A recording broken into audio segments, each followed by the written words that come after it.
Magandang umaga, ngayon pa araw ng Martes, December 10, 2024. Update ko ngayon sa lagay ng mga. Ramdam ngayon ang malamig na panahon sa ilang bahagi ng ating bansa. Nadulot po yan ng umiiral na amihan o northeast monsoon.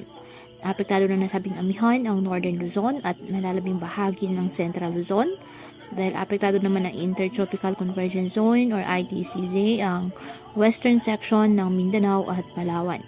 Habang shear line naman ang nakakaapekto sa eastern section ng central at southern Luzon.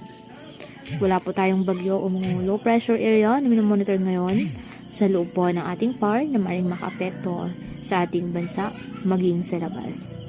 Ngayong araw, dulot ng shear line, asahan na maulap na halangitan na may kalat-kalat na pag-ulan at isolated thunderstorms sa Metro Manila, Calabarzon, Bicol Region, Marinduque, Oriental Mindoro at Aurora.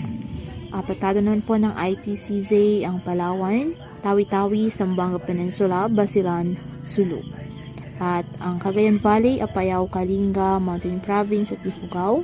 Asahan din po maulap na halangitan na may mga pag-ulan na dulot ng amihan. Ang Ilocos Region at nalalabing bahagi ng Cordillera Administrative Region at Central Luzon, apektado pa rin po yan ng amihan, habang apektado ng mga localized thunderstorms ang nalalabing bahagi ng ating bansa.